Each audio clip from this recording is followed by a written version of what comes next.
A lot of people ask whether someone with borderline personality disorder can also be a psychopath. And if you've ever been on the receiving end of a severe borderline rage episode, I get why you might ask this question.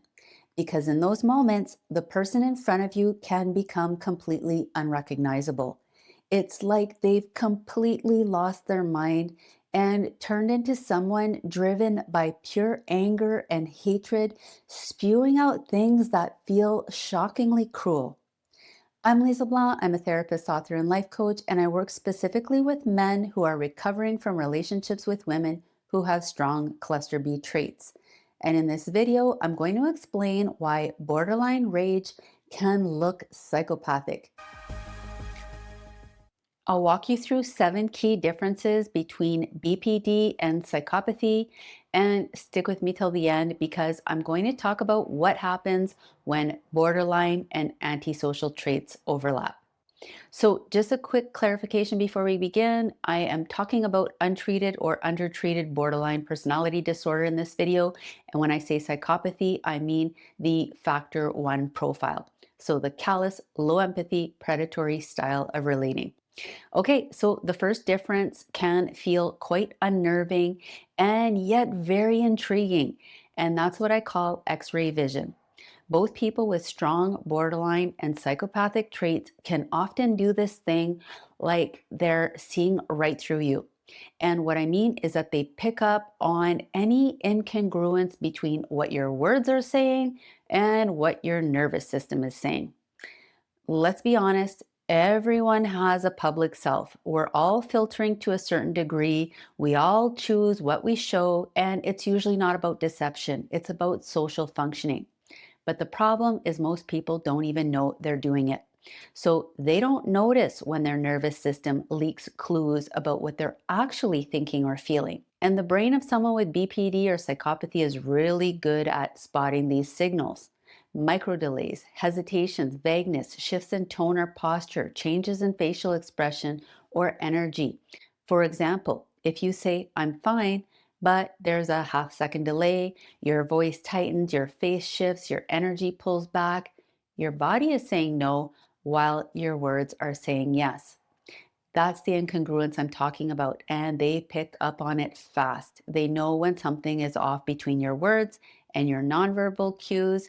And for a borderline, this trips their emotional alarm system and it gets interpreted as a threat of rejection, abandonment, betrayal. So in BPD, this skill is threat based and their nervous system reads it as danger.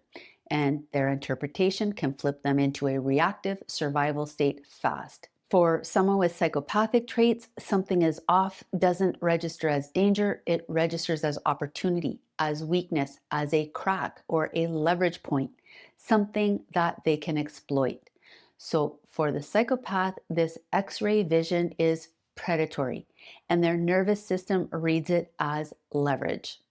The second difference is a system that runs hot versus one that runs cold. So with BPD, the threat system is turned way up. Her nervous system runs very hot, like it's already in stress and survival mode before anything is even happening. So emotions hit fast, they hit hard, and under relationship stress, the alarm spikes. That's why things can escalate so fast. Her brain is constantly scanning for threats. With psychopathic traits, the system is the opposite. It's underreactive, especially around fear. So they're not just calm, they're cold.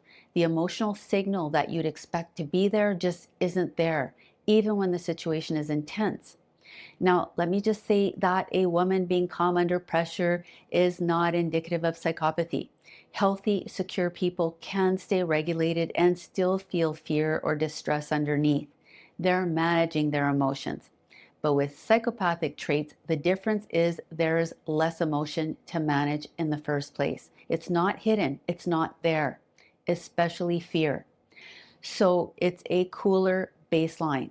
That's why one system boils over under stress while the other can stay frozen. And while it's true that you can still see chaos or emotion in someone who's psychopathic, but it's usually when they're blocked from getting what they want, they're bored, intoxicated, or their control collapses. It's not because their nervous system is flooded with fear. The third difference is that even though they're both usually quite charming, their motives are very different.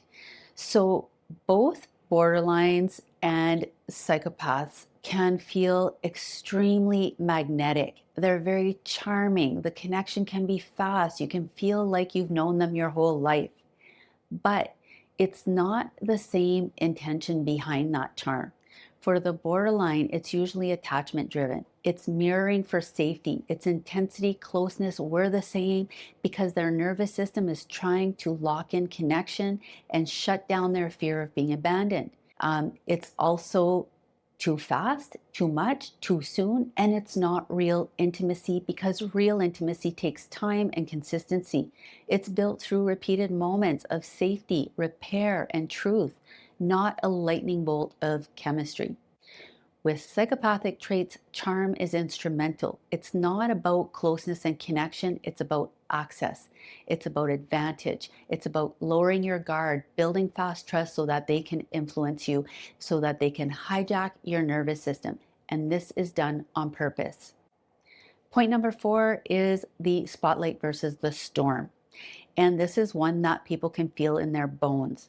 So, what I mean by this is when someone with BPD goes into a rage, it's like a storm. Their system is flooded and you know it.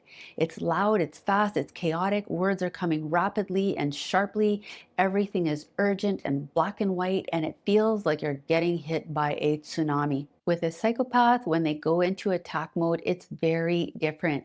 It's like you were just put under a spotlight. Their focus narrows onto you. Their eye contact gets steady and intense. The warmth drains out of their face. The emotion leaves, and you can feel the shift, like you're being targeted. So it's not an emotional reaction. They're assessing, scanning for angles, weaknesses, and leverage points, not necessarily to physically harm you, but to gain psychological leverage and control. So, yes, both can hurt you, but BPD rage is emotional flooding under threat, whereas psychopathic rage is focused, deliberate, and designed to get an outcome: control, advantage, punishment, winning.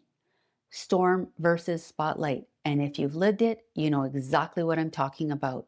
The fifth difference is around conscience versus callousness. And here's the simplest way to understand this. With borderline, their system has way too much shame, too much emotional empathy, and too much conscience. They feel deeply. Other people's pain lands hard on them. And when they cross a line in a blow up, once their nervous system does settle, you often see the crash. So, shame, guilt, remorse, and attempts at repair. With psychopathic traits, it's the opposite. There's too little shame, too little emotional empathy, too little conscience. Other people's suffering just doesn't register with them the same way. And there isn't that internal discomfort that slows most people down and makes them correct themselves. So there might be regret if a psychopath gets caught, but it's not that emotional wave of remorse about the harm that they caused. So one system is overloaded with shame and moral pain, and the other system is missing it. And here's the bottom line: a healthy amount of shame acts like a moral compass. Too much shame collapses the system, it turns into reactivity and attack, and too little shame creates callousness, entitlement, and harm without that internal discomfort that motivates us not to hurt other people or to repair and do better when we have. Number 6 is distrust of people, but for very different reasons. With borderline, the nervous system learns that other people are unsafe, often because closeness was unpredictable, painful, or violating early on in their life. And at the same time, the attachment system is still desperate for connection and safety. So you get this push pull: I need you, don't leave me, I love you, but I don't trust you. And it's just running at the same time, creating this tug of war. So their whole world revolves around trying to find safety and security while really not trusting anyone. With psychopathy, it's different. Here, the distrust comes from self knowledge.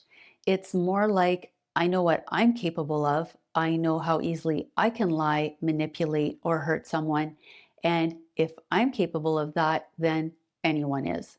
So they keep emotional distance and their whole world is built around leverage and control. The seventh difference is pain relief versus power plays. So people with borderline can absolutely intend to hurt people in certain moments. They can say nasty things meant to wound. They can punish, threaten, withdraw, triangulate, or attack in ways that are very targeted. What's different, though, is the motive and the payoff.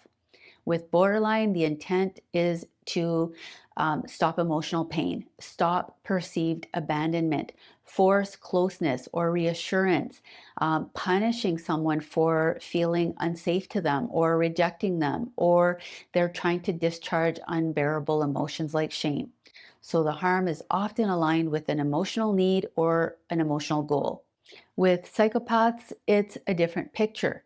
Sometimes the harm they cause is about gain or leverage, and sometimes the suffering itself is part of the reward, giving them a sense of power, dominance, fear, control, amusement, stimulation, or even omnipotence.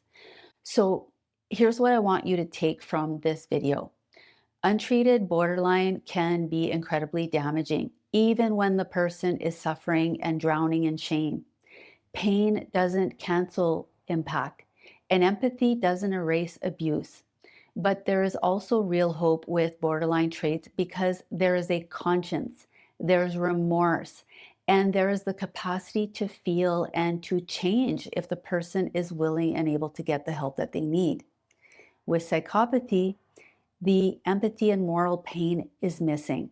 There's much less internal pressure, if any, to grow and change. Okay, so the last thing I promised to cover is when borderline and antisocial traits overlap. So, first thing, psychopathy is not a DSM diagnosis. The diagnosis is antisocial personality disorder, and psychopathy is a trait profile. So, no, borderlines cannot be psychopaths. But what can happen is borderline and antisocial personality traits can overlap. And when that overlap is present, you're not just dealing with emotional storms, you're also dealing with patterns like deception, intimidation, exploitation, and maybe reckless harm. And when you see that combination, don't get lost in labels. Treat it as a high risk pattern and protect yourself. If this video helped you make sense of your situation, please hit the subscribe button. And if you want more support, please check out the links below.